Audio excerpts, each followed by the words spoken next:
alasan pertobatan, saudara-saudari di sini, ya.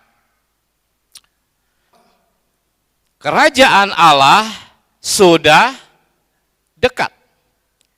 Kerajaan Allah inilah alasan perintah untuk bertobat. Cuma seringkali kan kita berkata, kamu jahat, kamu berdosa, kamu berbuat jahat, kamu harus bertobat.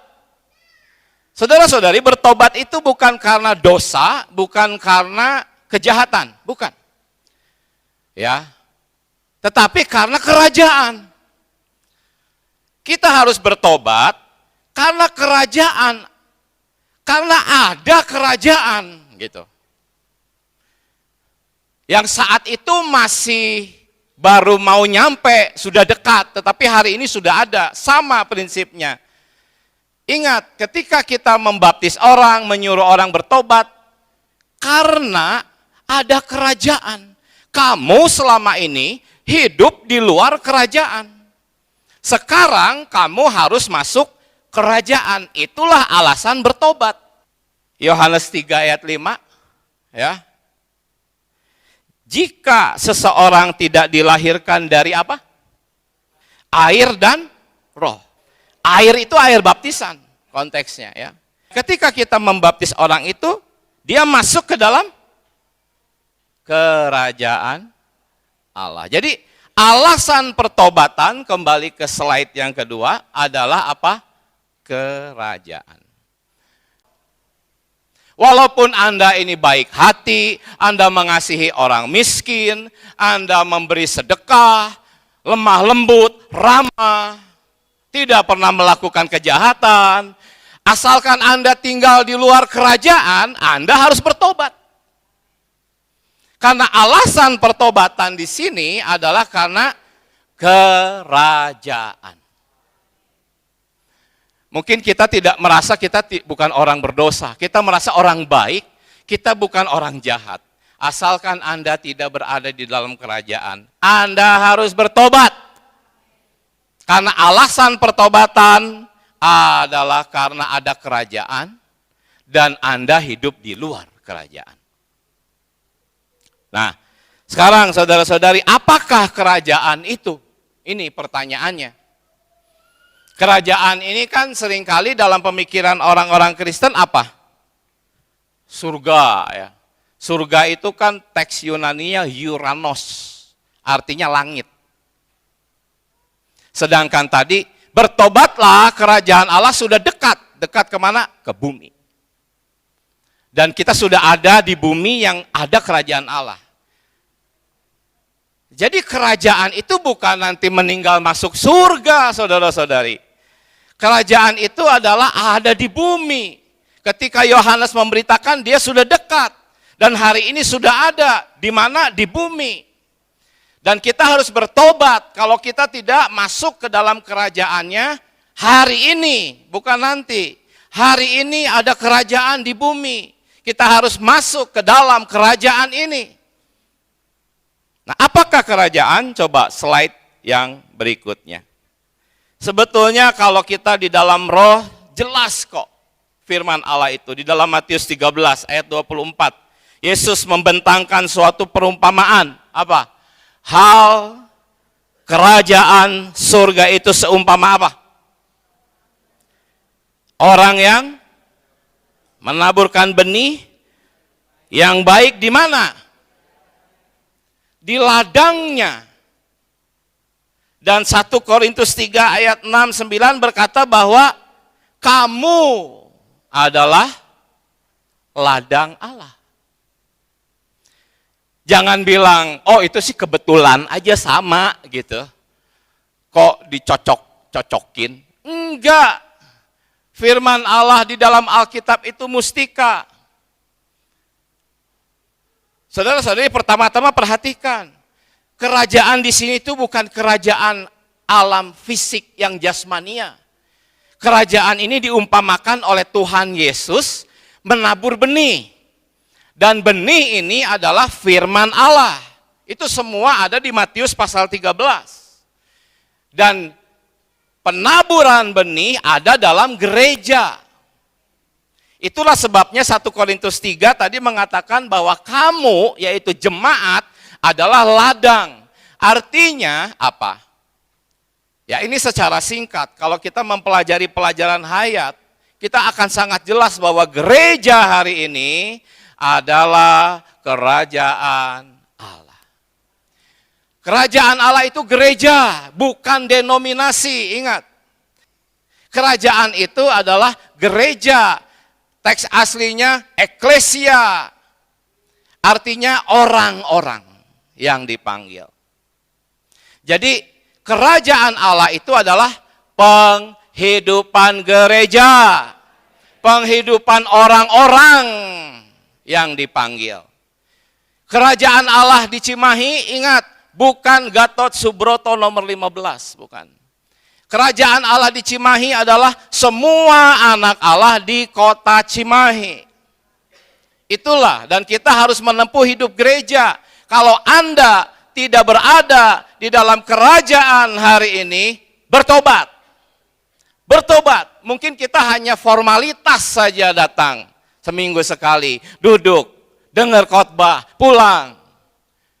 Ya. Bagi kita kehidupan kita tuh ya kehidupan kita, istriku, anak-anakku, bisnisku, itulah kehidupan kita.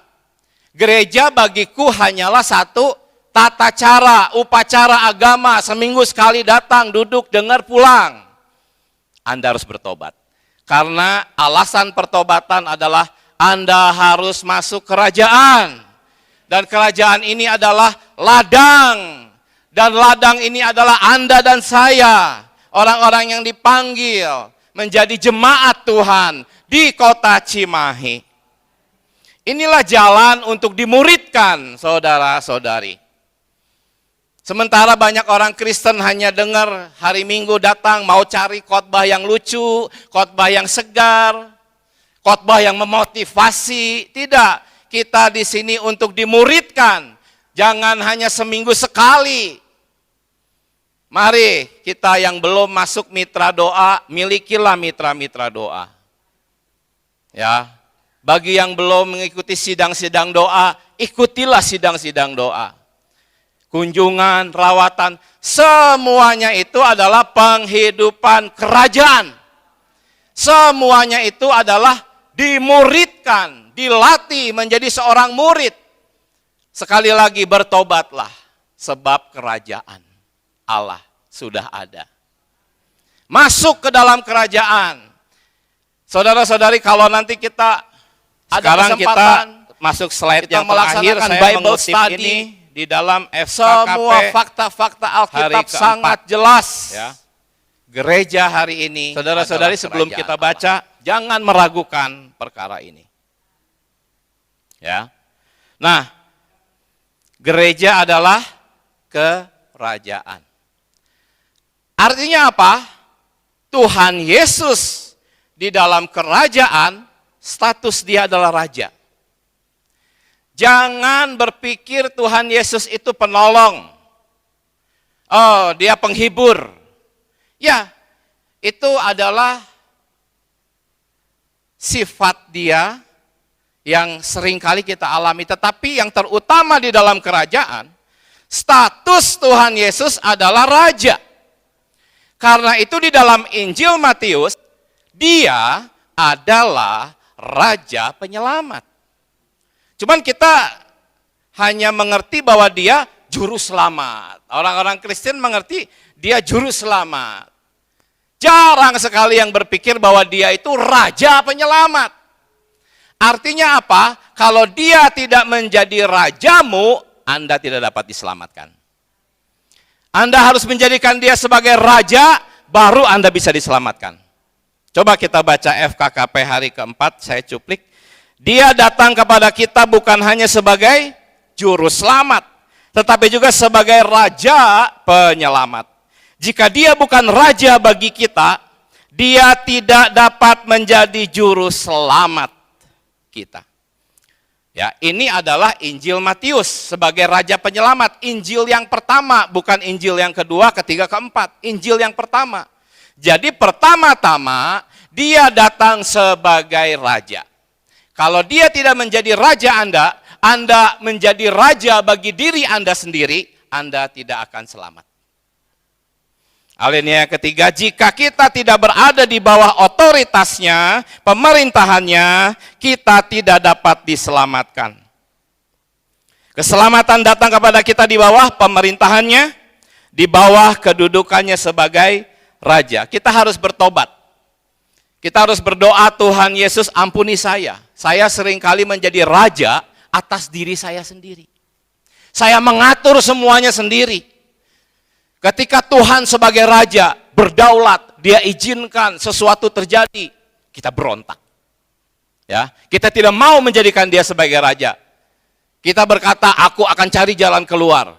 Ada saudara-saudari berkata, ayo menyeru nama Tuhan. Hidup ini bukan soal kayak begitu. Kita harus giat cari uang, kalau enggak mana bisa. Nah, gitu kan? Itu jadi raja bagi diri sendiri. Kita sering seperti itu, entah Anda baik, lemah lembut, ramah, sopan, tetapi di hadapan Allah kita sering seperti itu. Ya. Kita sering menjadi raja atas diri kita sendiri. Ingat, semua peristiwa yang terjadi itu ditentukan oleh kedaulatan sang raja.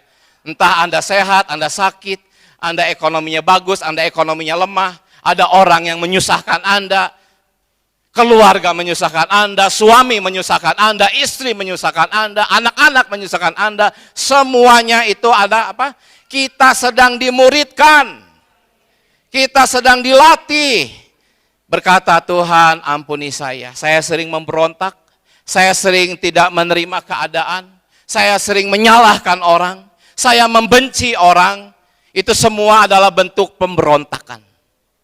Jikalau Anda tidak menjadikan dia sebagai raja, Anda tidak akan diselamatkan. Mari saudara-saudari kita berdoa. Tuhan Yesus, kami cinta padamu. Terima kasih kebenaran demi kebenaran Engkau bukakan. Tuhan Yesus, Engkau adalah Raja kami, penyelamat kami, Raja penyelamat. Dan hari ini kerajaan-Mu ada di bumi ya Tuhan. Tuhan ampuni kami, seringkali penghidupan kami bukan kerajaan, bukan gereja, tetapi semua diri sendiri, semua urusan sendiri. Tuhan Yesus, selamatkan kami, jadilah Raja atas kami, ajarkan kami tunduk dan taat. Saudara-saudari kita berdoa, berdua, bertiga dengan samping-samping. Berdoa agar Tuhan menyelamatkan kita sebagai Raja. Amin. Tuhan Yesus. Tuhan Yesus. Oh, amin. Tuhan Yesus. Amin.